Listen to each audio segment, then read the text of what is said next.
বাংলাদেশ ক্রিকেটের অন্যতম সেরা ব্যাটার লিটন কুমার দাস 2022-এ নিজের ক্যারিয়ারের সেরা ছন্দে ছিলেন ক্লাসিক্যাল লিটন। ক্লাসিক্যাল এই ব্যাটার টেস্টে খানিকটা ছন্দে থাকলে ওয়ানডেতে খুব খারাপ সময় পার করছেন এই ওপেনার ব্যাটার। শেষ 5 ইনিংসে লিটনের রান যেন কোনো ফোনের পাসওয়ার্ড করেছেন 1-0-0-2-4।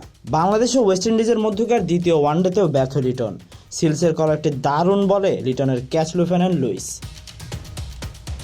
নাজমুল আবেদিন ফাহিম, যিনি প্রথম থেকে লিটনকে দেখেছেন এবং তিনি মনে করেন ডানহাতি এই ব্যাটার তার শট মেকিং এর উপর নিয়ন্ত্রণ রাখতে পারে না, এই কারণেই তিনি মূলত ব্যর্থ হচ্ছেন প্রতিবার। শেষ 12 ইনিংসে ওডিআইতে কোনো 50 নেই এলকেডির। লিটনের ধারাবাহিকতা প্রায়শই প্রশ্নের মুখে পড়ে, কারণ 1 বা 2 ইনিংসে ভালো রান করার পর মন্দার মধ্যে হয়েছিলেন নানা সমালোচনার শিকার। তিনি যদি ধারাবাহিকভাবে নিজের ব্যাটিং প্রতিভা তুলে না ধরে তবে দলের সাথে টেকসই রান করা তার পক্ষে কষ্টসাধ্য হয়ে দাঁড়াবে।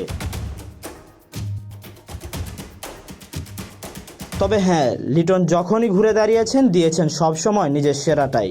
যদি শস্যের বিপক্ষে যাওয়াটা যদি চাওয়া হয়ে থাকে, দেওয়ালে টার্ন অ্যারাউন্ড অর্জন করা যায়, লিটন তার পারফরমেন্সের মাধ্যমে সেটিই দেখাবেন 22 গজে। পরিপ্রেক্ষিতে যদি বলতে হয়, লিটন 27 মাস পর শ্রীলঙ্কার বিপক্ষে টেস্টে সেঞ্চুরি তুলে নিয়েছিলেন।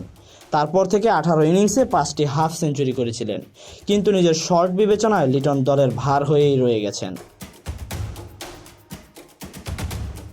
এখন দেখার পালা ওয়ানডেতে নিজেকে মেলে ধরতে পারেন কিনা এই ক্লাসিক্যাল ব্যাটার। আজ শেষ ওয়ানডেতে নিজের ব্যাটিং দিয়ে দলের রানের চাকা কতটুকু সচল রাখে সেটাই দেখার পালা। Tahsin Ahmed, BD archive.